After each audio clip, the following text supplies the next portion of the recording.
guys, nasulbad ragid na ko akong baboy nga naay way lubot ba akong giopera na raw. No. Ana say lubot to. Na akong giopera na nakalibang ragid siya.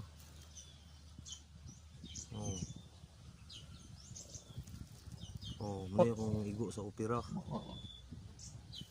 Kalibang lagi siya guys, pero sige ni hinluan kada adlaw aron dili siya mobalik og kipot. Buhi na siya dako na rabaw. Makalitso na ko ani guys.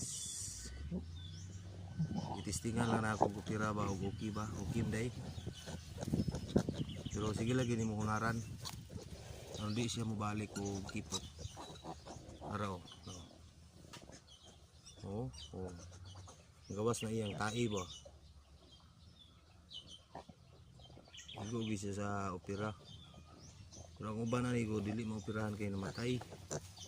Ako lang nagitistingan og mo okay ba kung kuan sa iya. Okay man lagsi kay gawas sigdula. Sige lang siya hinluan. Gawas na yung tai nga dalag. Wala na muda ko ang iyang tiyan, normal na. May nagkalagsik na. Dik-dik.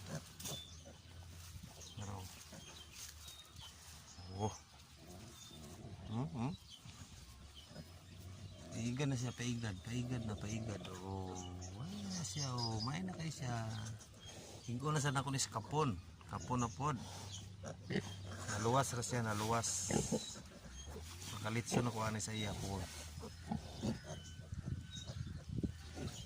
Yung dili diretso dayo operahan kinahanglan nga imo siyang panid-an ug asa dapit ang maburot sa iyang sampot dito nimo operahan. Tahiyon day ang kilid para dili siya mobalik. Pero imong kalingawag ginlo. Ati manunon gyud. Hinluan pirmi. Ini ra man sad sa isaw. Pero nagawas na yan tayo. Nagawas na yan tayo. Nagawas na yan tayo. Dili na siya makuhan. Sige lang hinluan. Palagsik na ko rabaw. Para lakaw siya. Ututoy na nakaroon siya mama. Siglangan lang na ba? Parang wala na yung ibati sa iyang lawas. Naga siya matutoy. Hindi na siya sige.